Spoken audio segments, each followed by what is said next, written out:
Boa tarde, gente. Bem-vindos a mais uma reunião anual de contadoras da Marfrig. E só lembrando que a reunião de hoje é importantíssima para a gente discutir as demonstrações financeiras dos últimos anos e obter uma visão mais esclarecedora da empresa para prepará-la para 2020. Todos prontos para começar? Sim. Então, só por formalidades, eu vou começar introduzindo um pouco sobre a empresa e traçar um panorama geral dos últimos anos. E só ressaltando que é sempre bom a gente manter em mente o nosso ramo, que é o setor alimentício de alimentos processados, principalmente de carne bovina.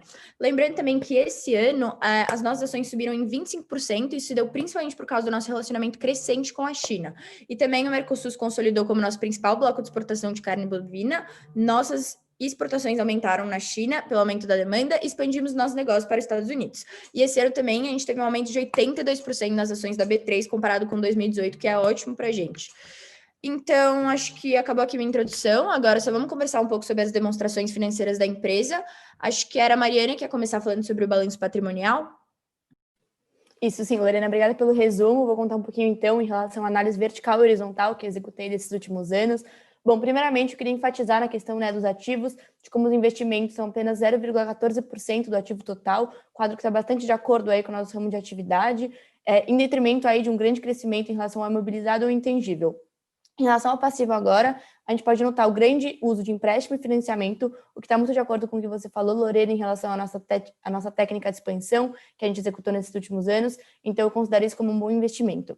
Em relação à análise horizontal, a gente pode notar uma grande flutuância no caixa de 2018, assim como do estoque também, porque foi quando a gente lançou nossos novos produtos, então eu acho que isso está bastante de acordo aí, né, com o que a gente vem fazendo.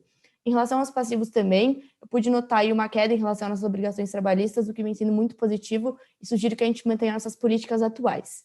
Em relação ao patrimônio líquido, eu juro que eu estou acabando, só queria dizer que houve uma diminuição em relação ao valor do patrimônio líquido em 2019, quando comparado a 2018, muito decorrente da nossa diminuição de reserva de capital. Então, é um ponto de atenção. Como a Lorena havia dito, eu acho importante a gente ouvir um pouco melhor em relação aos outros demonstrativos para entender aí como está o panorama geral. Então, Bruna, você acha que você consegue aí tocar em relação à DRE? Sim, claro. Então, vou falar um pouco da demonstração de resultados da Marfrig para vocês. Então, gente, não houve uma diferença expressiva entre as margens brutas dos 3 anos analisados, já que todos se mantiveram em torno dos 13%. Mas a margem operacional, ela quase quintuplicou de 2018 para 2019, e acho que tem muito a ver com o que você disse, Lorena, porque teve um aumento da eficiência e produtividade operacional e aumento das exportações para o Mercosul e para a China. E a margem líquida também aumentou muito de 2017 para 2019, se tornando positiva agora esse ano. Na DRE também chamou muita atenção as despesas com vendas, que tiveram um aumento em 2019, por conta das propagandas da empresa. E o lucro líquido da Marfrig ele diminuiu quase 27% de 2018 para 2019, devido às operações descontinuadas. Mas o lucro das operações continuadas foi extremamente maior em 2019, porque a empresa não descontinuou operações. Obrigada, Bruna. Então, vou falar um pouco do nosso fluxo de caixa desse ano. E pelo que eu estou vendo, a gente teve algumas principais fontes de caixa, entre elas os empréstimos e o aumento de capital social. Os maiores usos também foram vários, com destaque principalmente para os empréstimos liquidados. Então, nas questões mais teóricas, o caixa das operações ele foi autossuficiente para cobrir as despesas de investimento, né, o CAPEX, mas não para cobrir o CAPEX e os dividendos. Então, outro dado importante aqui é o capital de giro, que ele foi negativo esse ano, o que deve ter acontecido principalmente pelo aumento do prazo para recebimento de clientes. Esse é um ponto de atenção que a gente tem que ter, porque a tendência é de diminuição, isso pode levar a dificuldades para pagar nossas contas de curto prazo. Então, agora, bem rapidinho, só para comparar essa demonstração com os últimos anos, pelo que eu estava estudando aqui, acho importante falar que o nosso fluxo de caixa das operações continuadas, o CAPEX, o pagamento de dividendos e a captação líquida de empréstimos, eles tendem a crescer, porque é isso que a gente tem visto nos últimos 3 anos. Então, acho que de maneira geral, em termos de fluxo de caixa, a Marfrig teve um ano estável, né? Ainda bem. Perfeito, Mônica. Então, eu vou começar um pouco sobre os índices e primeiro sobre os indicadores de liquidez. Nós temos o de liquidez seca e o de liquidez corrente.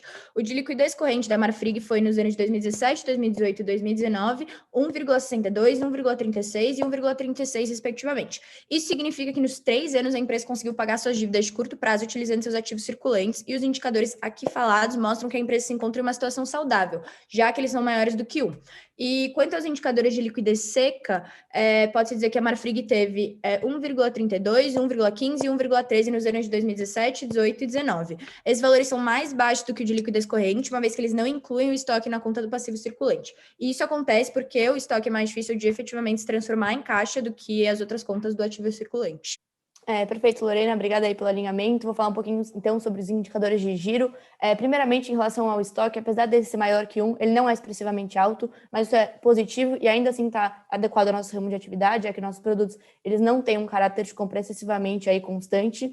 Em relação às contas a receber, esse índice apontou crescimento, então a gente está sendo mais eficientes na coleta de pagamentos dos fornecedores, então isso é bastante importante. Em relação aos índices de contas a pagar, ele também demonstrou crescimento nos últimos 2 anos, o que indica que a gente passou a pagar nossos fornecedores de forma mais rápida. E isso faz muito parte do nosso processo de expansão e de cultivação da geração da relação com os fornecedores. Em relação ao giro do ativo, também ele demonstrou bastante crescimento nos últimos anos, o que está indicando que a gente está no caminho certo para se tornar uma empresa mais eficiente e que gere melhor nossos ativos. Agora eu gostaria de entender um pouquinho melhor de como esse quadro está nos outros indicadores.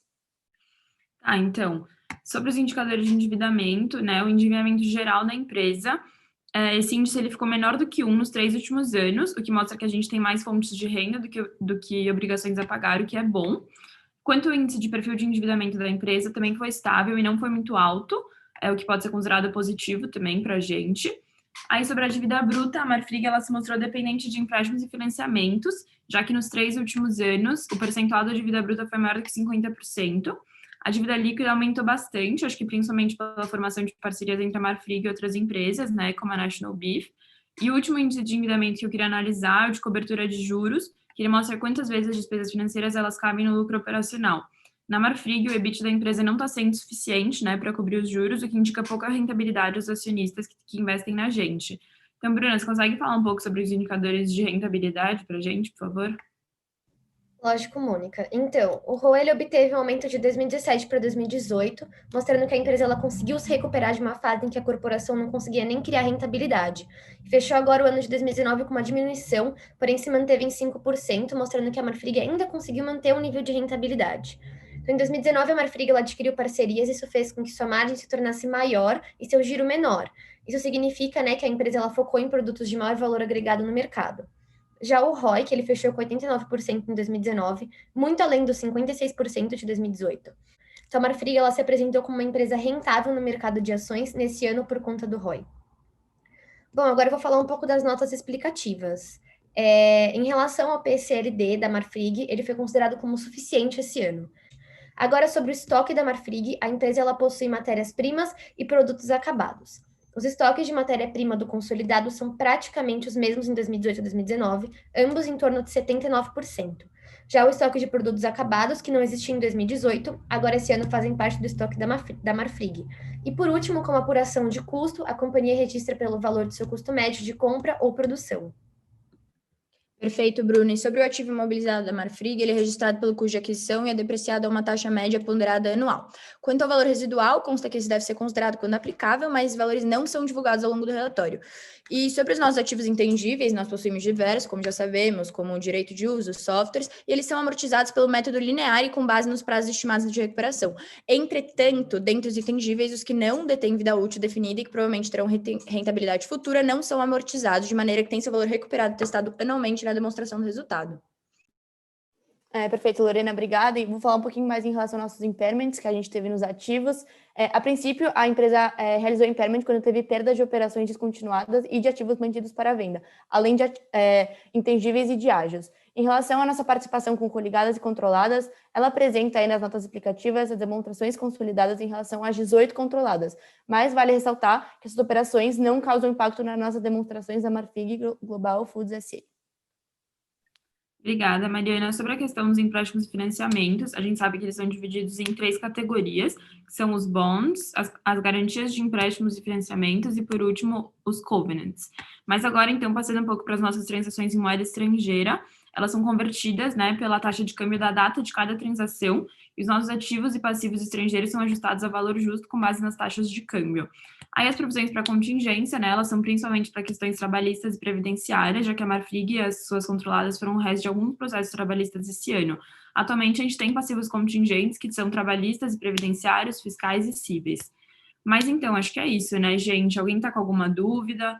Eu acho que a empresa teve um bom ano em vários sentidos, principalmente na expansão, né? Apesar de alguns impasses que a gente listou aí, a saúde financeira da empresa está em bom estado e obrigada pela presença, estou animada para 2020. Perfeito, gente. Obrigada.